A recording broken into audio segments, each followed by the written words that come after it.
I used to think that the safest place in the world for a child was home. Until I was 13. That was when I started to fear the sound of a key turning in the front door. I feared the sound of my father's car pulling into the driveway. I feared footsteps coming up the stairs. And most of all, I feared the sound of my stepmother's heels echoing down the hallway. Whenever I heard them, I would immediately sit up straight, place my hands on my knees, and desperately try to remember what I had done wrong that day. There were days when I would stand outside our front door for several minutes, unable to make myself go inside, not because there was no one home, but because someone was waiting for me. My name is Emily Carter. I was 13 that year. If you looked at me now, you probably wouldn't believe that I had once been a girl who wore a long jacket, even in the middle of summer. I wore it to hide the marks I didn't want anyone to see. But before everything happened, I had been a happy child. I loved drawing. I loved rainy days. I loved the apple pie my father made on weekends, even though the edges were almost always slightly burned. And I used to love my home. My father's name was Daniel Carter. He was a quiet man who worked for a construction company. After my mother died, he spent almost all of his time working. My mother, Anna, died when I was 9. I still remember the day she left our house. I stood by the window and watched the ambulance disappear down the street. The adults kept telling me that Mom would be okay. But a few days later, she didn't come home. After the funeral, Dad stopped sleeping in his bedroom. He would often sit alone in the living room late at night. Sometimes I woke up and saw him holding a photograph of Mom. One night, I walked over and hugged him. I asked if he was sad. He didn't answer immediately. After a while, he simply said that he missed Mom. I missed her too. For a long time, the two of us leaned on each other like that. I thought we always would. But a year later, Dad met Victoria. At first, Victoria was very kind to me. She was about 38 years old, with long brown hair and a soft voice. The first time Dad brought her home, she gave me a small box. Inside was a blue dress. She told me she had seen it in a store and thought I would like it. I was so happy. I ran upstairs to try it on. When I came back down, Dad smiled. Victoria smiled too. She told me I looked beautiful. I remember thinking, maybe I could have a mother again. I knew Victoria could never replace Mom, but I didn't need her too. I only needed her to love me a little. When Dad told me they were getting married, I didn't object. In fact, I was excited. I sat in my bedroom imagining what our new life would be like. I imagined Victoria teaching me how to cook. I imagined the three of us having dinner together. I imagined having a woman I could talk to whenever Dad was away. But the life I imagined only lasted for a few months. After the wedding, Victoria moved into our house. At first, everything seemed normal. She took care of me. She reminded me to do my homework. She bought me clothes. She prepared breakfast. Dad was relieved. He often told me how lucky he was that Victoria and I got along so well. I tried my best to make things work too. I called her Mom. Not immediately. It took me several weeks before I could say it. The first time I did, Victoria turned around and looked at me. She smiled. I remember being happy for the rest of the day. I thought I finally had a complete family.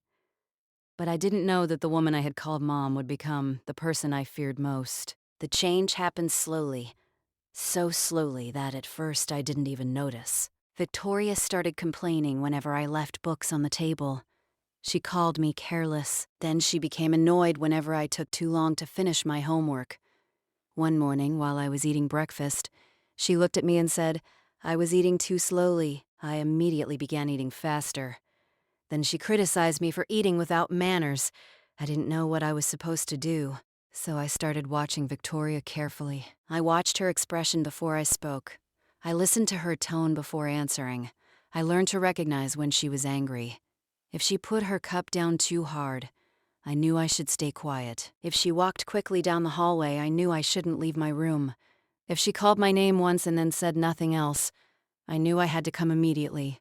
Little by little, I became a child who was always waiting. Waiting for a call, waiting for criticism, waiting for anger that I didn't know when would come. Then the words became crueler. Victoria told me I was a burden. She told me Dad had to work harder because of me. She said that if I wasn't around, Dad's life would be easier. I knew those things weren't true. But when a child hears the same thing over and over again, eventually they begin to believe it. I started thinking maybe I really was a burden. I stopped asking for money to buy books. I stopped asking Dad to take me places. I stopped telling anyone what food I wanted. I was afraid everything I wanted would become another reason for Victoria to call me selfish. One day, I got a very high score on a math test. I had been waiting for Dad to come home so I could show him. But Dad came home late. Victoria saw the test first. I gave it to her proudly. I still remember smiling when I handed it over. But Victoria barely looked at it. She told me there was nothing special about a good grade. Then she asked whether I thought I was better than everyone else. My smile disappeared. I put the test back into my bag. That night, Dad came home. I didn't tell him about the grade anymore. I began to understand that even my happiness was something I needed to hide. I didn't want Victoria to see me happy, because I was afraid she would find a way to take it away. Abuse doesn't always begin with a slap. Sometimes it begins by convincing a child that she isn't worthy of love. And Victoria did that to me long before I became afraid of anything else. There were days when I was forced to stand in my room for a long time because I had made a small mistake. There were days when I was not allowed to eat dinner because of something I had done wrong. There were times when Victoria grabbed my arm so tightly that I was afraid to move. I don't want to describe every detail, not because I have forgotten, but because some memories hurt simply by being touched. What I remember most is the feeling. Feeling small, feeling powerless, feeling as though no matter what I said, somehow I would always be the one at fault. My father didn't know, or at least I thought he didn't. Whenever Dad was home, Victoria became a completely different person. She was gentle. She asked whether I had finished my homework. Sometimes she even put food on my plate. Dad saw that and smiled. He believed Victoria loved me. I tried to tell him once. I stood outside his office door. I stayed there for almost 10 minutes. I raised my hand to knock, but eventually I lowered it. I was afraid Dad wouldn't believe me. I was afraid that if he confronted Victoria, she would know I had spoken. I was afraid everything would become worse. And most of all, I was afraid Dad would choose Victoria, because I had already lost my mother once. I couldn't bear the thought of losing my father, too. So I stayed silent. I became a very obedient child. Too obedient. I didn't argue. I didn't ask for things. I didn't cry in front of Victoria. I always said, yes. I always said I'm sorry, even when I didn't know what I had done wrong. At school, I changed too. My homeroom teacher was Mrs. Eleanor Harris. She was in her 40s, with short blonde hair and a silver watch she always wore. She was the first person to realize that I wasn't the same Emily anymore. I used to love answering questions. I often stayed after class to ask her about things I didn't understand. But after Victoria began controlling my life, I barely spoke. One afternoon, Mrs. Harris asked me to stay after class. I stood beside her desk. She looked at me and asked whether something was wrong at home. I shook my head. She asked if I was okay. Again, I shook my head. I wanted to tell her. More than anything. But I simply smiled. I told her I was fine. She didn't force me. She only said that if I ever needed someone to listen, she would be there. I thanked her. Then I went home. I carried those words with me for a long time, until one day I couldn't hide anymore. It was raining that day. I remember it clearly. I had forgotten to do something Victoria had asked me to do. It was something small, but she became furious. I don't want to describe exactly what happened. I only remember sitting alone in my room afterward. I stared at my trembling knees. I listened to the rain hitting the window. And for the first time, I thought, I don't want to go home anymore. I picked up my phone. I looked at Dad's number. My finger hovered over the call button. I wanted to call him, but I didn't know what to say. I was afraid Dad would ask me where I was. I was afraid he would come home. I was afraid of Victoria. In the end, I called Mrs. Harris. She answered. I didn't say anything. I just cried. She asked where I was. I told her I was at home. My voice was shaking so badly that the words almost didn't come out. She understood that something serious was happening. She didn't force me to explain everything over the phone. She simply told me to stay somewhere safe and that she would find a way to help me. The next day, the school contacted my father. Dad arrived quickly. When he walked into the counseling room, I didn't know whether to run toward him or stay away. He looked at me. I looked at him. I looked at him. I think he understood something immediately, because he didn't ask why I had been silent. He simply sat down in front of me. Very quietly, he asked, "Emily, are you afraid of me?" I shook my head. He asked again, "Then what are you afraid of?" I bit my lip. I had wanted to say those words for almost a year. Finally, I broke down. I told him I was afraid to go home. I told him everything I could remember. The insults, the punishments, the times I had been hurt, the times I had tried to call him but couldn't. I even told him how Victoria always changed whenever Dad was around. Dad sat completely still. I watched his face turn pale. I thought he was going to be angry with me, but he wasn't. He lowered his head. His hands were tightly clenched. Then he cried. I had never seen my father cry like that. He looked at me and told me he was sorry for not seeing what was happening. I didn't know what to say. I couldn't tell him everything was okay, because it wasn't. But I walked over and hugged him, and in that moment I realized I had been waiting for that hug for a very long time. After that day, I didn't go back to live with Victoria. The adults, the school, and the appropriate authorities handled the situation. I stayed with my grandmother for a while. Her name was Margaret. She was over 60, with almost completely gray hair, and she always wore beautiful floral dresses. She was my mother's mother. Before that, I had only visited her occasionally. I had never lived with her. When Dad brought me to her house, she was standing at the front door. When she saw me, she didn't ask questions. She simply walked over and hugged me. That first hug made me cry. She didn't tell me to be strong. She didn't ask why I hadn't spoken sooner. She simply stroked my hair. That evening, she made the soup my mother used to cook when I was little. I ate a few spoonfuls before I started crying. Grandma sat across from me. She didn't say anything. She just waited. I lived with her for almost 6 months. Those 6 months weren't extraordinary, but they were the first 6 months of my life when I truly understood what peace felt like. Every morning, Grandma woke me with a gentle knock. Every night, she left the hallway light on if I wasn't asleep. If I dropped a glass, she simply asked whether I was hurt. If I got a good grade, she hugged me. One day, I asked her why she never yelled at me when I spilled something. She looked at me as if the question were strange. She told me that a child spilling milk didn't make that child a bad person. I heard those words and burst into tears. She didn't understand why, but I did. I had lived for so long believing that every little mistake proved I wasn't worthy of love, and she was teaching me the opposite. I also started seeing a therapist. The first sessions were difficult. I often sat in silence, but slowly, I learned how to name my emotions. I learned that being afraid didn't mean I was weak. I learned that saying no didn't make me disrespectful. I learned that an adult never had the right to hurt a child simply because they were angry. I learned that what happened to me wasn't my fault. Dad also started visiting me regularly. At first, I still kept my distance. I wasn't angry with him, but I couldn't completely trust him yet. Trust is like a glass that has been broken. An apology can be the first step toward picking up the pieces, but putting it back together takes time. Dad understood that. He didn't force me. He simply kept showing up. Every Saturday, he took me out for breakfast. Sometimes we just sat in the car.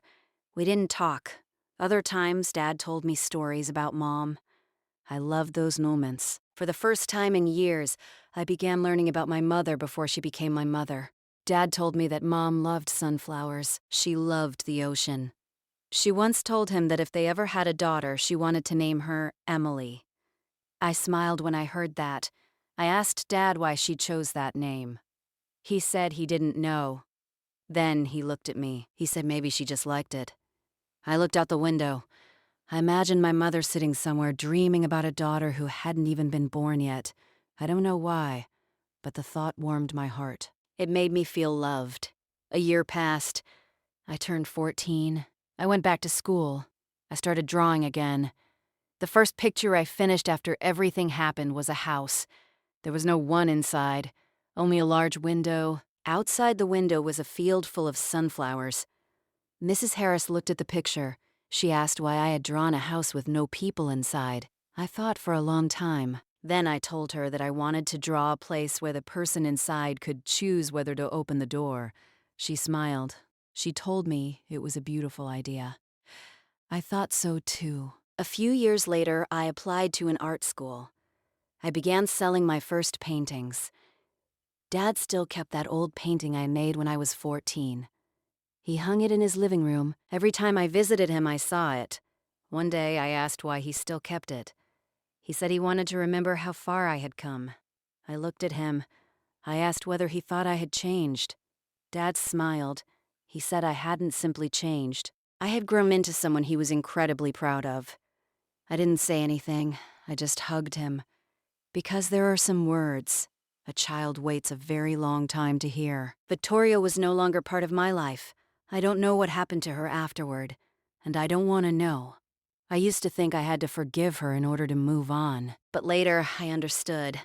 I didn't need to forgive someone who hurt me in order to build a beautiful life. I only needed to stop letting that person live inside my mind.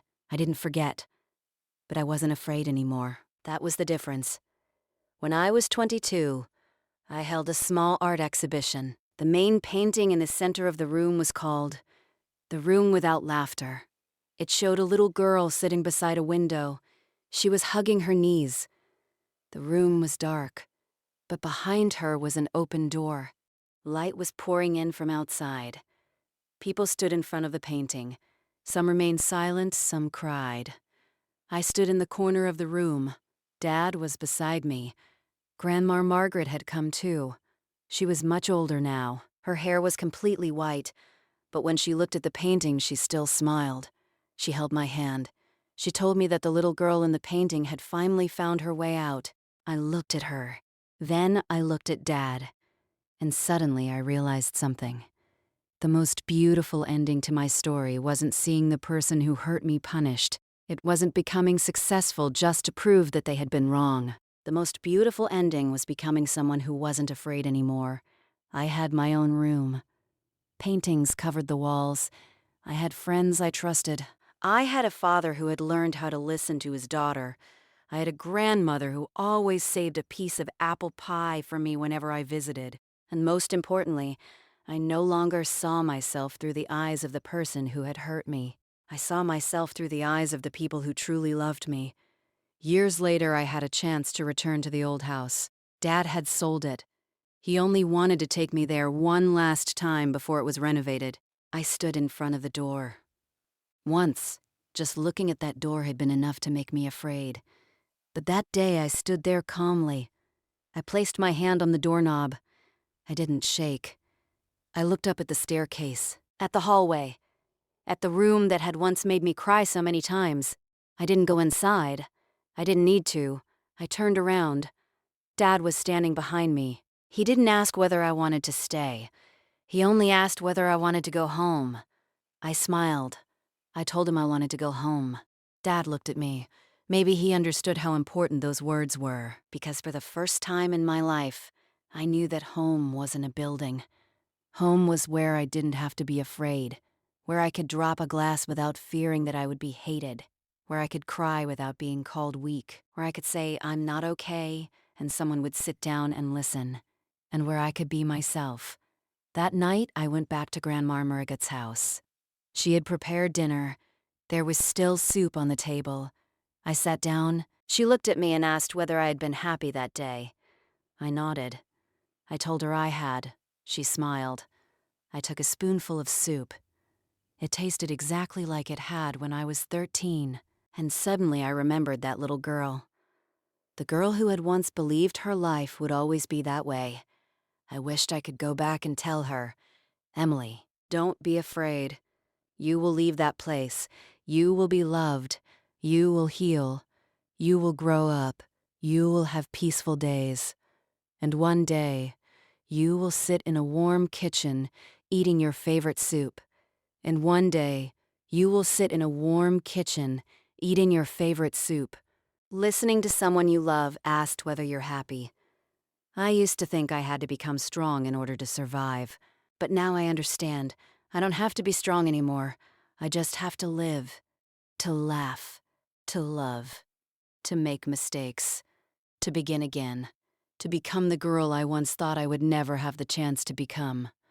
My name is Emily Carter. I used to be the girl who feared the sound of a key turning in the front door. I used to think I had nowhere to run, but I did, not with my feet. With a tiny, trembling voice, the first time I finally dared to tell the truth, I'm afraid to go home. Just one sentence, but it changed my entire life. And if there is one thing I would say to the girl I was back then, I wouldn't tell her to forget. I wouldn't tell her to forgive. I would only tell her it wasn't your fault. You deserve to be loved, and the darkest days of your life will not last forever, because in the end, I learned something. A child can be hurt. A child can be afraid. A child can cry. But as long as there is even one person willing to listen, darkness never has to be the place where that child lives forever. And me? I found my way out. And this time I didn't look back. I walked toward the people who loved me, toward the light, toward the life I should have had all along.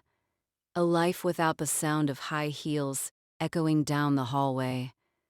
A room without the sound of crying. And a home where I could finally say those two words without fear, my home.